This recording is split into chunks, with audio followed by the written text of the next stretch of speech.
Alright guys, welcome back to Strong Successful Male. So for today in the Ask SSM video series, I'm going to be doing part 2 or an update to a video I covered about a week ago, which was titled, My Lifelong Female Friend Keeps Disrespecting My Boundaries and Won't Keep Her Hands Off Me. And guys, that story is about the young guy in college. I'm guessing, I forget, but I think he was very early 20s, 21, 22, something like that. And he wrote in about a situation he had with a gal who's his lifelong friend.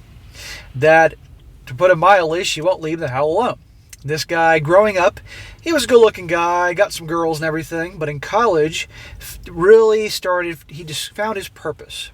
He found what he truly loved and put all into that, and because of that, he developed a hell of a lot more confidence, borderline arrogance, was feeling good about himself, and as a result, he put that vibe into the world, and he's really been getting a lot of attention from women, as confident guys who feel good about themselves usually do. And this girl, who's a lifelong friend of his, also is noticing. And she's been putting the moves on him and trying to get him to hook up with her. And number one, she's like his sister, and that's not going to happen. But also, she has a boyfriend. And she's freaking a boyfriend who she's cheated on multiple times. And to the point that they'll be out in public, and this chick will sit in this guy's lap and try to get him to sleep with her in front of that guy. Unbelievable. And I said to him, this girl is trash. Any girl that would do that to a guy, number one, is not a dating material, but number two, I wouldn't even waste your time being friends with someone like that. That she's doing that to her boyfriend and humiliating him in front of other people. I mean, really, I wouldn't be friends with her.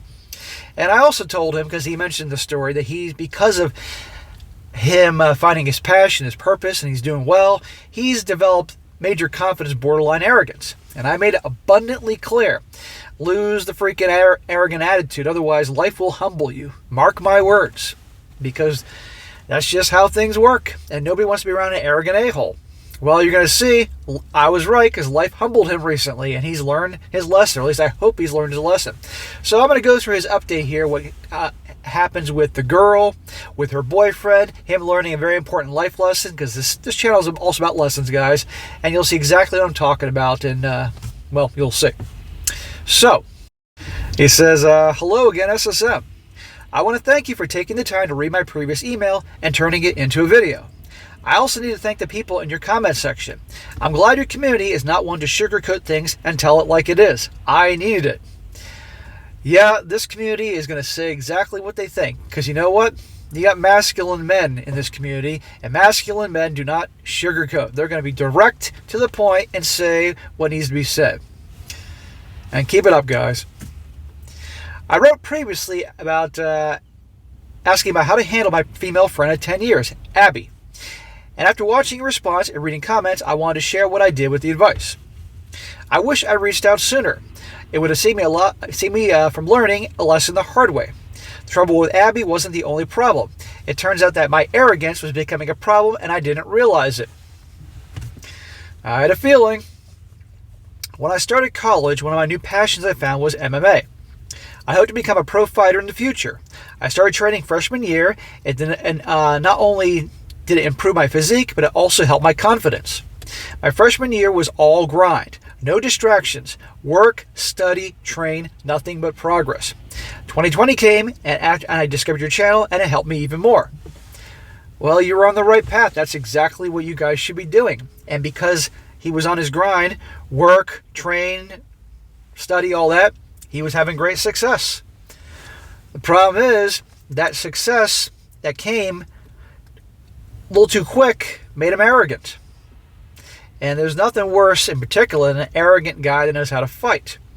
I trained martial arts for 6 years, nonstop, guys, and let me tell you, I met some arrogant jackasses. Not many. My school, a lot of very humble, good guys, but some guys came in there that they started the school and they had been to other schools and they thought they were the shit. They didn't last long. You need to be humble. Some of the baddest motherfuckers I've ever known are the most humble, kind people. But if you cross them, they will tear you apart. The toughest guy I ever knew in my life is a Marine. A former Marine. I don't know, you're always a Marine, but this guy was a Marine. He started in his late 40s. He and I became best friends, training partners. The toughest guy I've ever known. If he was in his early 20s, he would have been a pro. That's how much of an animal this guy was. And the most humble, kind person ever. Be like that, brother.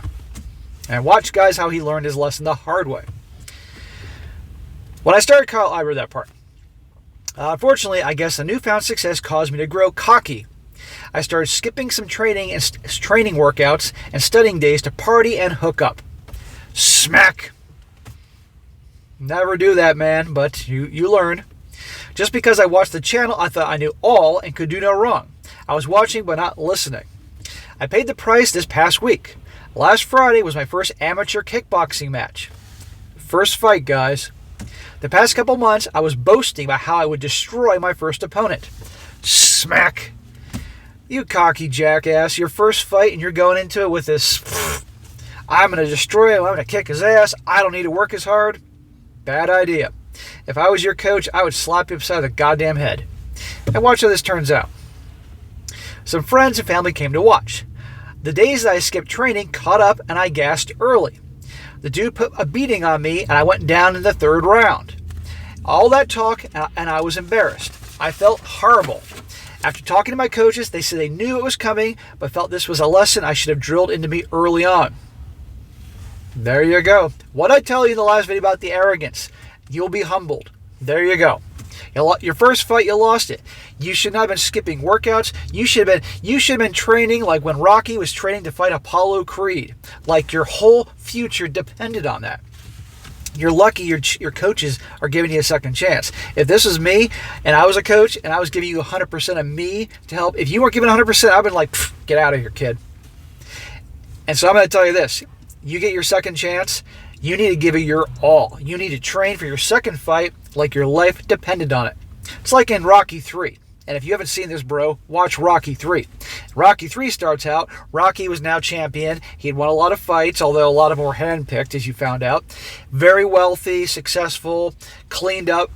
And one thing leads to another, he fights Mr. T, Clubber Lang. And when he's training for that fight, Rocky's training in the freaking ballroom of some fancy Philadelphia hotel with balloons and marching bands playing and girls taking pictures with him. And Mickey's getting so pissed off because he wants to go back to training in a dungeon where things were tough and hard and all that. And Rocky's, training like a prince. Meanwhile, you see Mr. T, Clubber Lang, training in the streets of Chicago, training in like a dungeon where there's water leaking from the ceiling and there's no light, and he is training like his life depended on it. And who won the fight? Clubber Lang, Mr. T.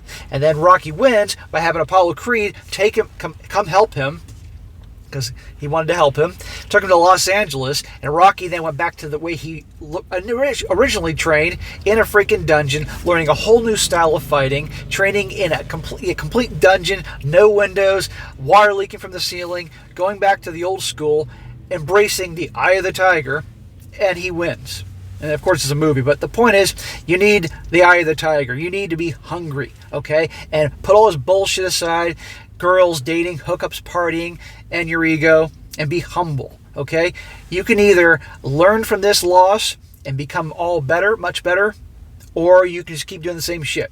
But your coaches will not train you a third fight, I guarantee you, if you don't put the same commitment in that they know you're capable of. They wouldn't be giving you a second chance if they didn't think you had potential. So no fucking around this time around, bro. You're going to get one more chance at this. Don't fuck it up. And I have faith in you. You'll learn your lesson. Okay. The coach in me is coming out here. I had to say that, but I had to say it. Now we're going to get on to the story about Abby and all that. Then I realized my ego probably is at fault for other things. I asked my friends who came to watch if my attitude really was bad recently. They confirmed that I was being a real arrogant jerk recently. That stung. I could have lost some really good friends. They said it's cool as long as I chill out. I'm sure seeing me get laid out was justice served for them. Seeing me get laid out was justice served for them. Yeah. Your friends are being direct with you. And if you keep being the arrogant jackass like you are, you're going to lose these guys. That night, I accepted I'm to blame for the situation with Abby. I thought, I'm only friends with her. Her behavior isn't my problem. Who cares if she cheats on her boyfriend? You guys are right. Me letting that slide is a reflection on me. I was holding out hope that Abby would stop making advances on me and our friendship could return to the way it was before. She really wasn't a bad person before college. No more ignoring good advice. That night, I started preparing to cut her off for good. Well, good, bro. I'm glad you realize these things. But I don't believe she was a good person that you described she was before college. I knew this past Saturday we were both going to a mutual friend's party, so I figured that once the party dies down, I'd take her aside and tell her that I don't want contact with her anymore. Well, I hope this party isn't getting in the way of your training, brother. Before Saturday, I started taking screenshots of messages between Abby and me that show her advances and me declining them. I figure once I break contact with her, she'll most likely block me and erase our conversations. A friend also has a video of a past party where Abby tried to grind on me, and you can see me shoving her away. Someone in the comments said, accepting that behavior is weak, and when I looked at the video, I agree. I look very weak tolerating that. Yeah, that's just encouraging her. And again, she has a boyfriend, okay, who said she's cheated on multiple times. She's a piece of garbage, okay?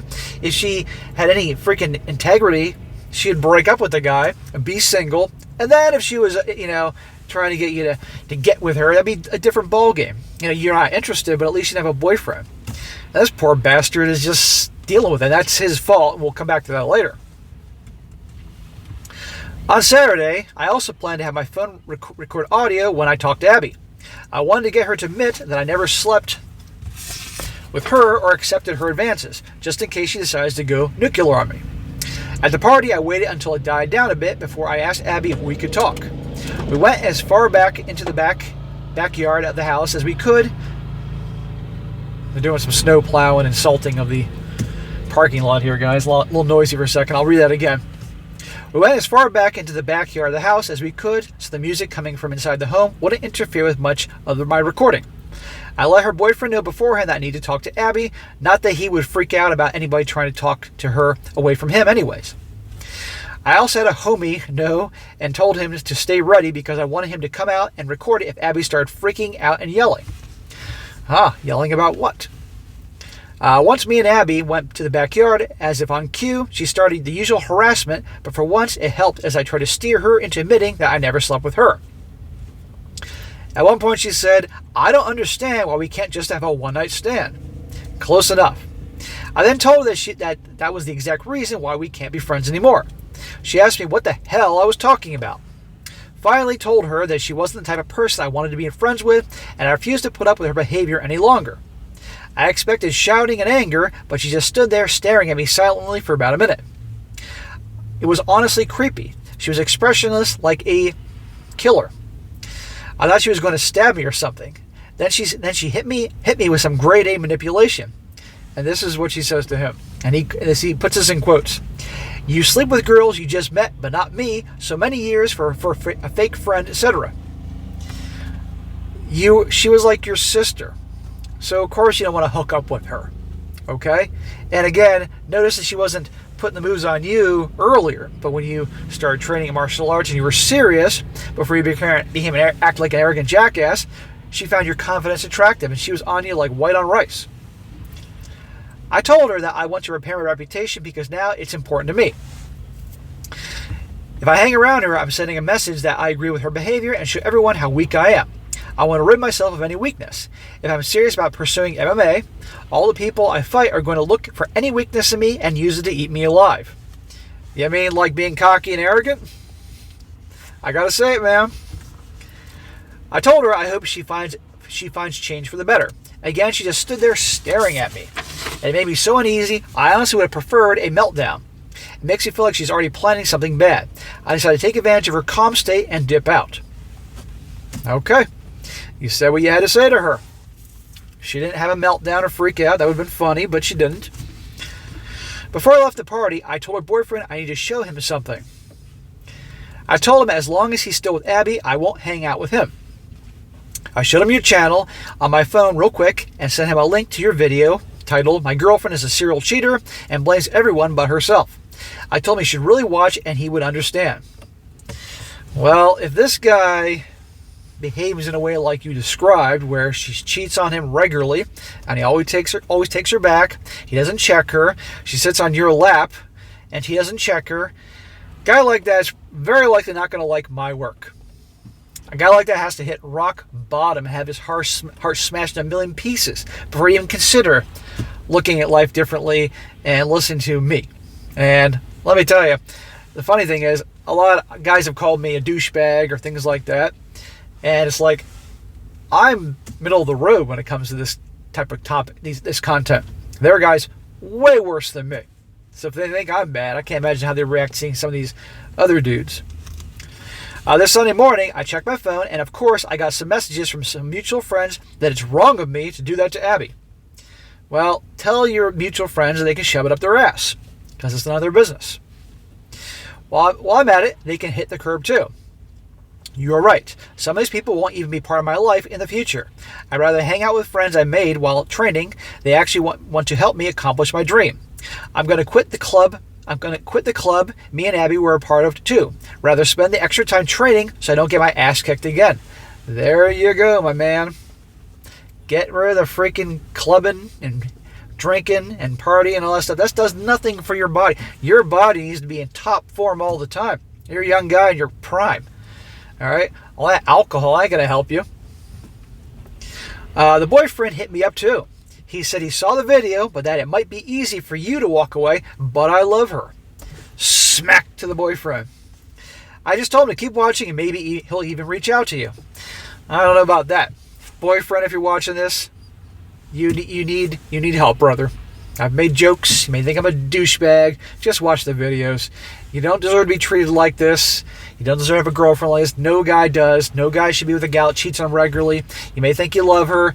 She doesn't love you. Her actions demonstrate that. Just watch more videos, and in time you'll see I'm not the root of all evil, and I can help you. That's all I can say. Don't be like this. Whatever BS Abby tries to hit me with, I'll be prepared. Hopefully it doesn't come to that. I'm going to chill out on the parties, hookups, and refocus on my grades and training. I'll do my best to never let my ego inflate again. It felt really bad to know that people thought of me as some kind of arrogant a-hole. I'm sorry for the long email. This week was an eye-opener, and I felt I needed to share it because it's thanks to you and your community that I'm able to come out of it better. From now on, I'll make sure I listen as well as watch. Well, bro, I'm glad you wrote in, and I'm glad you learned that lesson. That lesson, that ass whooping you got, could be the best thing that ever happened to you. That could have made you realize, I got to make some changes, and I was being a jackass before it's too late. The people that you're friends with still care about you, still see they know the old guys in that they became friends in the first place, not the arrogant jackass. Learn from it, okay? That failure is probably one of the best ways to learn things in life. Learn from your mistakes. You lost because you skipped out on training. You're putting alcohol and poison in your body. Think, I don't need to work so hard. I got this guy. And talking all tough. And look what happened, right? And again, I'm amazed. Your coaches must see something in you to give you a second chance. Because I got to be honest, I've been like, fuck you, kid. I'll go train somebody else that's going to give 100%. Not somebody who's going to give 60%. So going forward, my man, remember, every time you might want to take off or feel like you're not going to go into your training sessions with 100%, I want you to think of that fight you lost, how you felt after that, how you felt when your friends say you were being an arrogant jackass and all that. Remember that. Have that image in your head. Every time you don't want to get up early and do that extra run, every time you think that you're getting too tired when you're doing your bag work or training with the jump rope, amongst many other things, or your arms, or when you're doing bag work and you're doing mitt work with your coaches and you're punching and your shoulders hurt so bad that you want to collapse and drop your arms. No, you picture yourself losing that fight and you'll find the energy to keep on going. You'll ignore the pain in your shoulders from punching forever. I know that feeling, okay? When you're kicking, doing those endless drills of roundhouse kicks on the bag and your shins are hurting like hell, oh, you think of you losing, and I'll take away that pain. And remember this. Put it all into your workouts. You're great. This is the time you make something of yourself. You got your hookups, you all that stuff. Get out of your system. It's your grind. You want to be a champion, you need to train every aspect of your life like a champion. Champions don't quit. Champions don't take time off to screw around. This is every moment is valuable time to becoming what you want to be. Because most people in life aren't willing to go the extra mile. The guy you fight against next time, he could be training twice as hard. And you have to think about that. And never go around talking about how bad you're going to whoop somebody's ass. Don't be that jackass. So I really hope you learn from this, both in terms of your training, but also just your regular life in general. And like I said, good job cutting her out of your life. You do not need that shit. And I really hope that dude watches my channel. I hope he breaks up with her. I hope he learns. It's a tough pill to swallow for a lot of guys. I'm not popular because I speak reality. And let's be honest, most people don't like reality. They like to go by the narrative that they've been brainwashed by their whole lives. And then someone like me comes along and they hate my guts because I'm destroying their belief system. But I hope that guy watches this and maybe learns something, gets rid of that girl, and he can begin his journey into self-improvement and seeing reality, not being walked all over. I hope that. So, bro, good luck. Let me know how you're doing down the road with the training and all that. I wish you well. All right, guys, that's it for today. Be sure to comment down below what you think about this. And be sure to like the video, share it with your friends, and subscribe. I'll catch you next time.